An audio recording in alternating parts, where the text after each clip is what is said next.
Welcome to another edition of Livestream.travel. My name is Jürgen Steinmetz, talking to you from Honolulu, Hawaii. Today we're going to Africa, to Tanzania, and speak to His Excellency Hamisi Andrea Kigwangala. He's the Minister of Natural Resources and Tourism in Tanzania. He attended the second ministerial roundtable organized by the African Tourism Board yesterday and was questioned by Dr. Taleb Rifai, patron of the organization, and Dr. Rifai was also the Secretary General of the United Nations World Tourism Organizations for 3 terms. He has 3 questions to the Minister of Tanzania and later on also to the other ministers attending.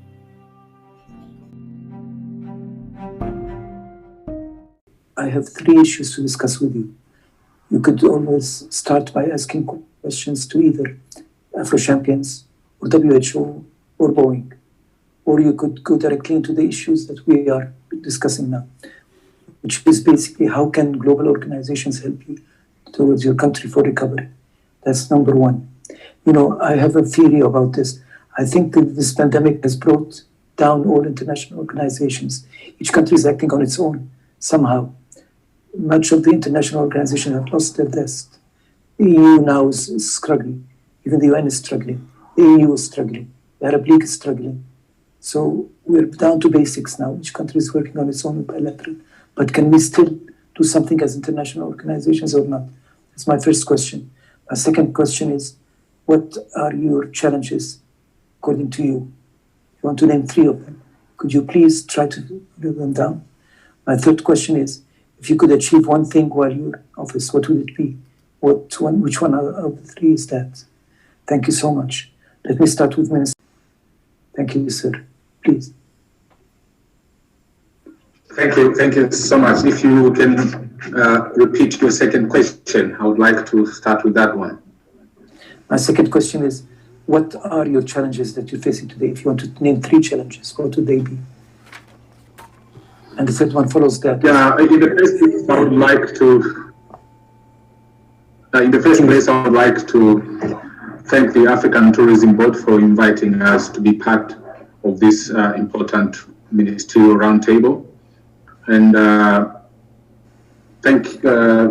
straight to the question, the challenges that would be at our forefront at these times. Number 1 would be the fact that many countries, which happens to be our source markets, are still having a lot of restrictions in terms of visitors to our country who are returning back to their home country after tourism to be quarantined for 14 days. This is a major challenge, and it poses a lot of risks in terms of tourism post-COVID-19. But our second challenge at the moment is the fact that Tanzania, as some of you might be aware, has been very successful in terms of fighting COVID-19. And here in Tanzania, life is almost normal, I would say by more than 95%. We didn't undertake all these lockdown measures or curfews and the likes. So most countries, which again happens to be our source markets, are still struggling, trying to understand what did Tanzania do. Like for instance, last weekend we had a very huge football match, like an event for one of the major football clubs here in Tanzania, and it was full in the arena.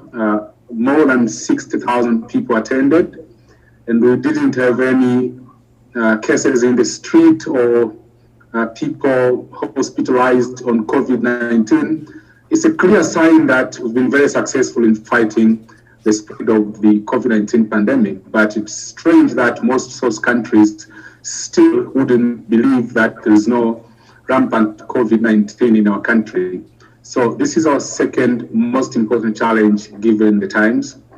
And number 3, in terms of travel and tourism in Tanzania, since we do not have our own national carrier, Again, we are facing difficulties in terms of bringing in tourists from source countries to Tanzania and back to their countries, because most tourists would love to have a direct flight from their source country to the country that they wish to visit.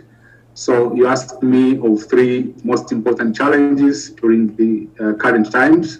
So I think these would be our most important challenges at the moment. If I were to ask you, what would you like to achieve as one most important challenge of those sorted out during your mandate?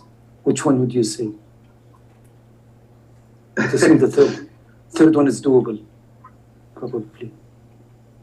If I wish to achieve one most important thing would be honestly, because tourism in Tanzania contributes a little bit more than 17.6% of our GDP, and so it's such an important sector of our economy. It employs a lot of people, a little bit more than 1.5 million people are employed directly in the tourism sector, and indirectly more than 16 million people are employed in the tourism sector in the value chain. So if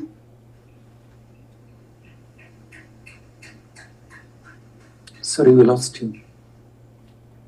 We lost the connection. There is one thing that I would wish as a minister to increase the number of tourists coming to Tanzania. And secondly, can you hear me? Yes, I can hear you. Yes. Yes. Yeah, the most important achievement that would make me proud would be to increase the number of tourists coming to Tanzania. And this comes in hand with the opportunity to increase revenues out of tourism. As I said, one tourist actually brings to Tanzania 12 employment opportunities along the value chain. Therefore, if we increase the number of arrivals in Tanzania, that means that more and more people are getting touched in their lives, in their daily lives with the tourism sector. So for me, the increase in the number of tourism would be an important achievement that I would wish to accomplish in my tenure of office. Thank you so much, Minister. Now we go to another proud minister, Mr. Muhammad from Nigeria. I know you very well. Mr. Muhammad is one of the Gala. The minister here raised some issues that are of importance. How to support the existing industries now. Can you enlighten us a little bit about what you're doing in Tanzania? And another question I have for you, which will also help Ms. Malan. The issue of domestic tourism is very, very important to us, domestic and regional tourism. Because when you spoke first about your first challenge, traditional markets, you meant Europe. We're not going to continue to depend on Europe in this, I hope, because Africa itself has its own power. Nigeria alone is sending so many people to Europe. If Nigerians come to Tanzania and Tanzanians go to Nigeria, that itself would solve a big part of the problem. I know that domestic tourism does not bring in hard currency, does not contribute to the balance of trade, but it does keep jobs alive and just keep facilities alive. And we believe in ATB that a country that's not enjoyed and visited by its own people cannot be visited by anybody from outside. It's a matter of principle to us. So could you comment a little bit on that, please, Minister? Also, thank you. The first question you said about how to support, I didn't hear the... That's right. Existing businesses. How to support existing businesses. Yeah, thank you very much for this opportunity to speak again in this August meeting.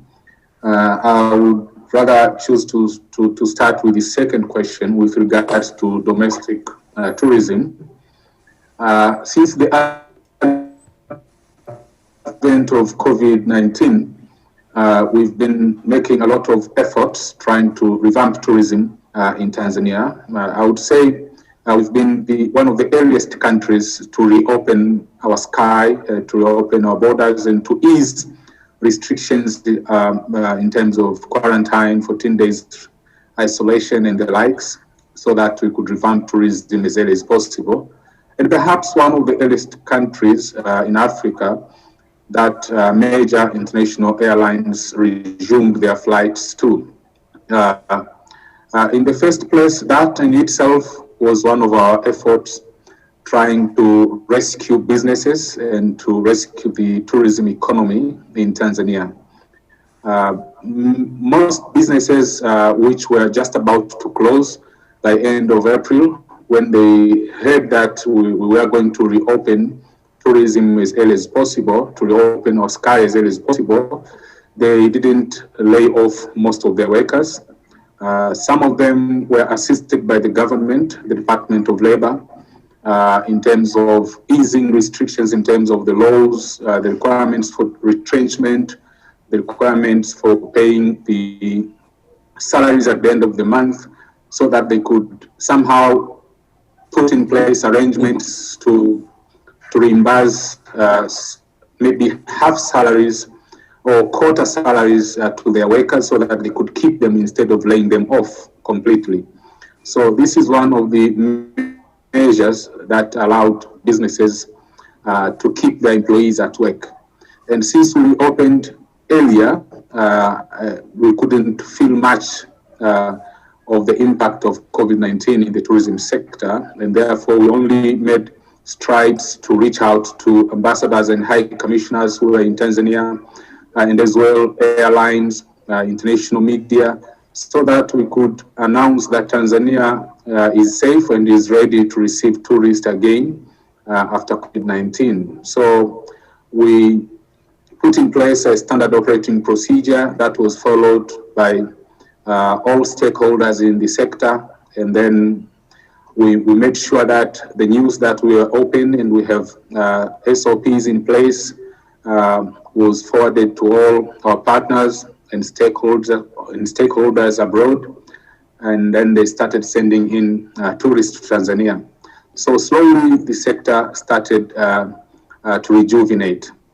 But again, some of the fees, park fees, landing fees were somehow reduced, or some of them were frozen for a while, maybe for 1 year, some for 2 years, so that there couldn't be much of a burden to businesses in Tanzania, while at the same time we're trying to rejuvenate the sector. So in terms of supporting businesses, these are some of the major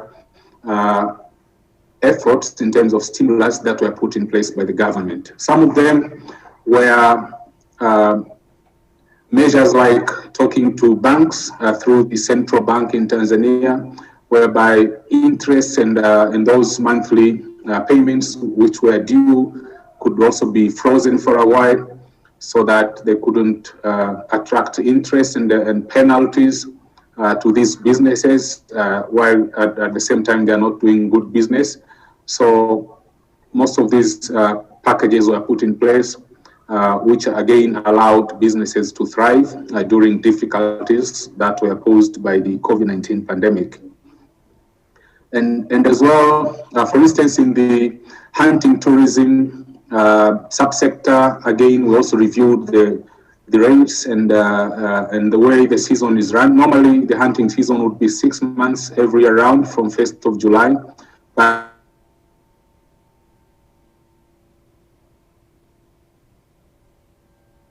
we extended the season from 6 months to 12. Operators in the hunting business could as well just run the business throughout the year, so that if there are customers who had booked safaris to Tanzania for hunting, they wouldn't be worried. They can just postpone it to 6 months later or to 7 months later, and then they would come back again when they feel fit or when the environment in their own home countries could allow.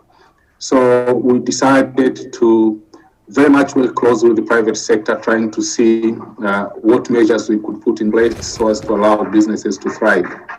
We didn't have any stimulus package in terms of financing these businesses that were directed.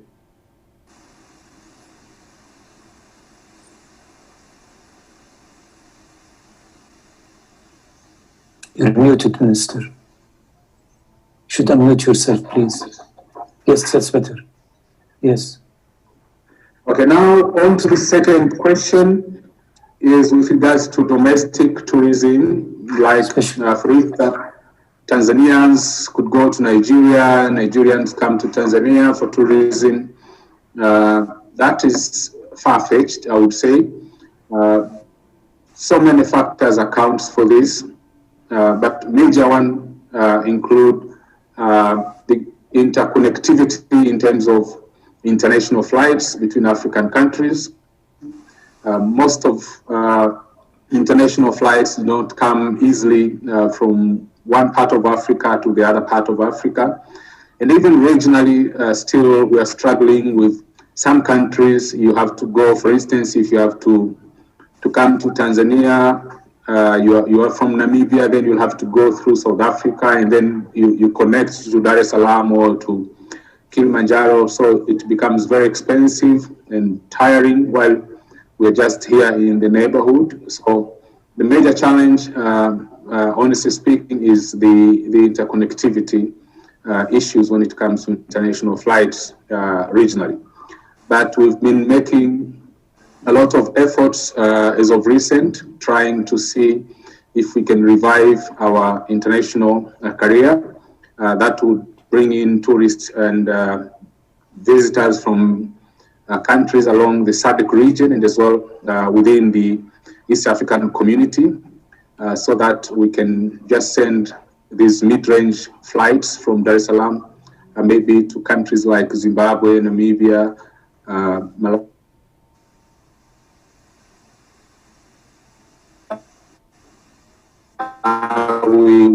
Rwanda, Burundi. We're receiving a lot of tourists coming from Kenya, from Uganda, from Rwanda, and a little bit few tourists coming from Zambia and Malawi because it's easy, they can just drive in. Yes. But mostly we also receive a lot of tourists coming from South Africa.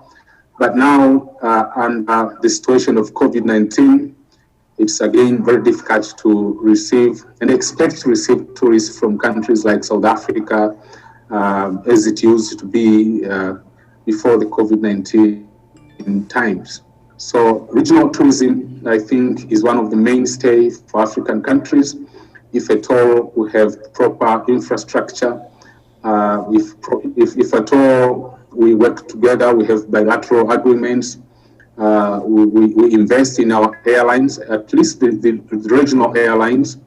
It can be very easy for a Tanzanian to travel to Egypt, for instance, or to Nigeria, or to South Africa, or to Ghana, and learn what attractions do they have in these countries, the history, the culture of the people, and experience another type of African hospitality in a sister country. But as I said, it's easier to travel, for instance, from Tanzania to any European country under normal circumstances, apart from during the COVID-19 times, instead of traveling from here to Ghana or to Nigeria, for instance. So we really need to work hard. We need to work close together to see what we can do regionally or between one block to the next block to see what we can do together to establish connectivity between our countries or between our blocks, between our regions, so that we can tap into the potential that African countries has in terms of the rapidly growing middle class in these emerging economies in the African continent. Dr.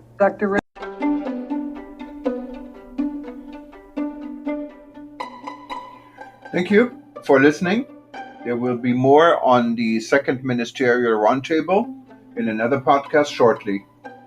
Aloha from Hawaii. This is Jürgen Steinmetz with Livestream.travel.